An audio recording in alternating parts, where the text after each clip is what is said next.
जय हरी. एकादश स्कंध भाग 108.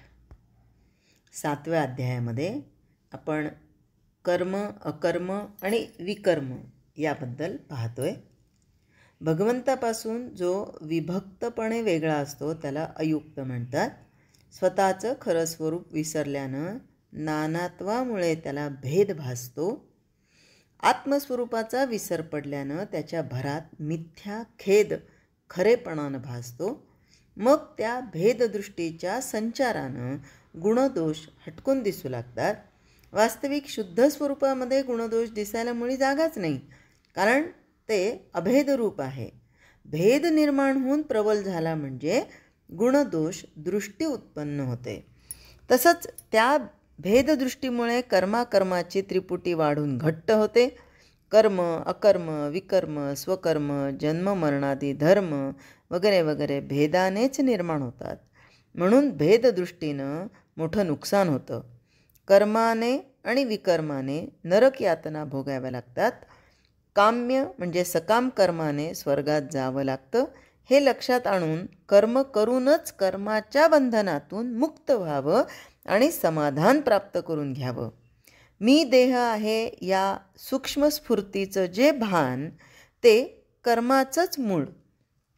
त्या भानातून म्हणजे त्या जाणीवेतून कायेनं, मनानं, वाणीनं जे जे काही केलं जातं ते सगळं कर्म होय. मनामध्ये, वाणीमध्ये आणि देहामध्ये कर्माचं बीज मुळीच नसणं याला अकर्म असं म्हणतात. देहबुद्धीच्या माणसाला म्हणजे देह अहंता असणाऱ्याला ते कधीच शक्य नसतं. खरे अकर्म सगळ्या प्रकारे कर्माहून वेगळं असतं. त्याला कर्म लावू गेलं तरी सुद्धा लागत नाही. अकर्म हे कर्मठ माणसाच्या आवाक्या बाहेरचंच आहे. सर्वसाधारण कर्मामध्येच अनेक प्रकार होऊन त्यामध्ये मोठमोठे विधिनिषेध निर्माण झाले, त्याला विकर्म म्हणतात. विधी आणि निषेध या जोडीच्या पार्श्वभूमीवर जे कर्म वाढतं त्याला विकर्म म्हणतात. विकर्म मोठं अडचणीचं असतं. जे कर्म विधीला अनुसरून होत नाही ते निषेधाच्या क्षेत्रात जातं. जे कर्म करत असता चुकतं, ज्यात खंड पडतो, ज्यात विकलता येते ते खात्रीनं निषिद्ध होय. म्हणजे संशयही येतो, करू का नको, आज केलं उद्या नाही, असं ते निषिद्ध. श्रीधर स्वामींनी कर्माचा अर्थ सांगितला तो असा की जीव परम अविद्यायुक्त आहे. अविद्येमुळं जीवाची उत्पत्ती झाली म्हणून त्याची कर्मे देखील अविद्यात्मकच होत असतात. जीवाला नेहमी कराव्या लागणाऱ्या क्रिया ते कर्म, नित्यक्रिया न करणं ते अकर्म, निषिद्ध कर्मे ती विकर्म. अशा रीतीनं भेदाला अनुसरून कर्म, अकर्म, विकर्म ही त्रिपुटी जगात वाढते. गुणदोष बुद्धीच्या पोटी भेददृष्टी वाढत जाते. पण ज्या भेदामुळे गुणदोषांमध्ये दृष्टी नांदते आणि विधी निषेधाशी गाठ पडते तो भेद अभेदांमध्ये निर्माण होतो तरी कसा? याचं उत्तर असं की मूळ पुरुष एकटा एकच असतो, पण तो मनोरथ पूजेला बसतो म्हणजे संकल्प करू लागतो. त्यावेळी ध्येय, ध्याता आणि ध्यान या त्रिपुटीच्या निमित्तानं तो भेदांचं वेड माजवतो. त्या मानसपूजेमध्ये नाना प्रकारचे उपचार आणि अनेक प्रकारचे पूजा साहित्य कल्पून मूळच्या आपल्या एकपणातच तो अपार भेद वाढवतो. त्या कल्पनेत ध्येय ते उत्तम बनतं. ध्याता स्वतः आपण अपूर्ण, हलका आणि कमी प्रतीचा बनतो आणि त्यामुळे ध्यान गौण होऊन गुणदोषांची वाढ होते. ध्याता स्वतःला कमी समजतो. ध्येय त्याला परम पवित्र वाटतं आणि ध्यानामध्ये विचित्र गुणदोष दिसतात. ध्येय, ध्याता आणि ध्यान वास्तविक सारं आपणच असता ते सोडून हा मूळ पुरुष गुणदोषांची लक्षणं उगीचच वाढवत बसतो.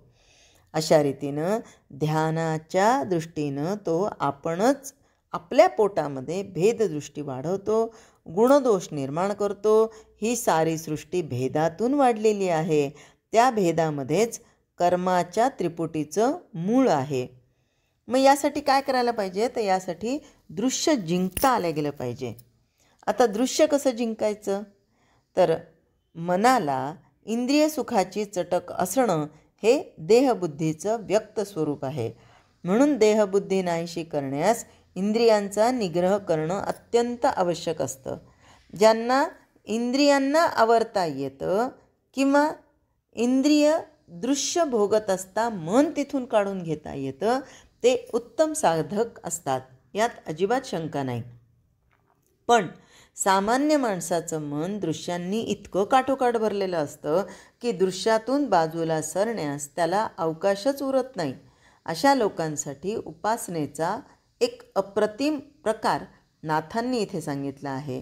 भगवंत सर्वव्यापी आहे, अर्थात तो मनालाही व्यापून आहे. जिथे जिथे मन जाईल तिथे तिथे भगवंताच्या अस्तित्वाची जाणीव ठेवली तर दृश्यानं भरलेलं मन विशाल बनून हळूहळू भगवत स्वरूप होईल. भेदाचा जिव्हाळा जसा जसा वाढत जातो तसा तसा दृश्याचा किंवा देहसुखाचा सोहळा वाढत जातो. आणि देहसुखाचा म्हणजे इंद्रियांचा लळा जसजसा पुरवावा तसा तसा संसार वाढत जातो. सापाला अमृत पाजलं तर त्याचं विषच बनतं. तसं इंद्रियांना जो जो तृप्त करायला जावं, त्यांना संतोष द्यायला जावं, तो दुःखच भोगावं लागतं. म्हणून शहाण्यानं इंद्रियांच्या तोंडी कोणतंही दृश्य देऊच नाही. विष घालून आटवलेली खीर जिभेला न लावता फेकून द्यावी किंवा रसरसलेल्या आंब्यावर सापानं गरळ टाकलं हे तर कावळे त्यांना चोच लावत नाहीत. तसं करण्यात आपलं मरण आहे त्यांना कळतं. त्याचप्रमाणे दृश्यातून म्हणजे इंद्रियद्वारा सुख घेण्यामध्ये पावलोपावली आपला घात आहे हे मुमुक्षू लोक रात्रंदिवस पाहतात. अर्थात इंद्रिय सुखाच्या सेवनानं मुमुक्षू आत्मसूर्याला पारखा होतो. त्यामुळं त्याचं आत्मपतन होऊन तो जन्ममरणाच्या चक्रात अडकतो. पण इथे प्रश्न असा आहे की सामान्य माणसाचं जगणंच जर दृश्य सेवनावर अवलंबून आहे तर ते टाकून त्याला कसं जगता येईल.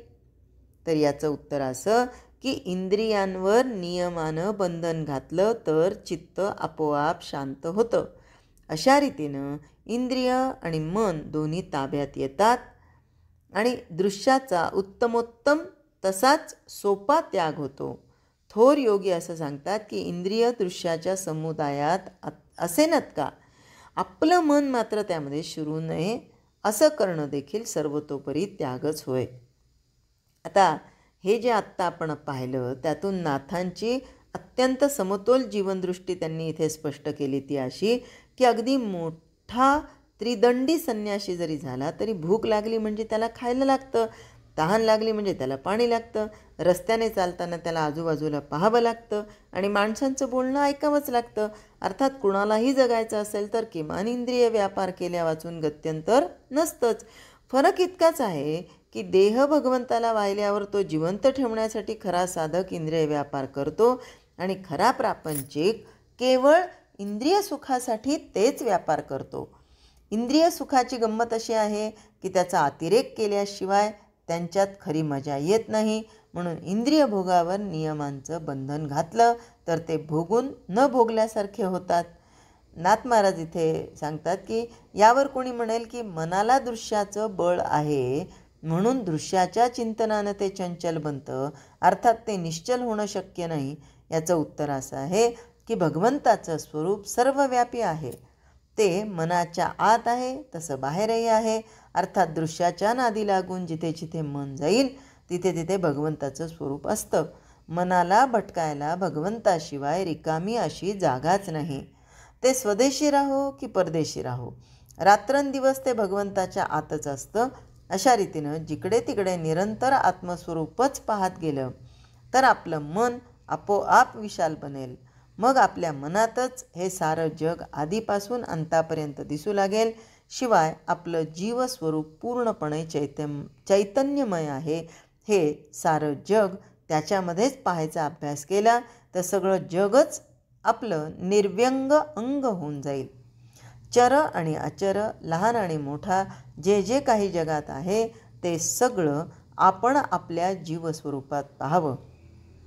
जीव हा एकदेशी असल्यानं त्याच्यामध्ये सारं जग कसं पाहावं ही अडचण वाटते. पण सोनं आणि अलंकार हे जसं एक रूप आहे तसा जीव मुळात भगवत रूप आहे. म्हणून जीव भगवंताशी एकरूप झाला की हे साधेल. कीटकानं भिंगुरटीचा ध्यास घेतला, तिचं सारखं चिंतन करू लागला म्हणजे तो भिंगुरटी होऊनच बाहेर पडतो. किंवा मिठाचा खडा समुद्रात पडला तर तो समुद्र एवढाच होऊन जातो. त्याचप्रमाणे जीवानं भगवंताचं सतत चिंतन केलं तर पाहता पाहता तो आत्मरूप बनून जातो. मग तो परमात्म्या इतका विशाल बनतो आणि त्याच्या जवळ जे किंवा त्याच्या अंगी असणारं किंवा त्याच्या ठिकाणचा मी तूपणाचा सर्व भेद मोडून जातो. अर्थात जीव परमानंदानं भरून जाऊन शुद्ध, बुद्ध, मुक्त आणि सिद्ध होतो. जय हरी.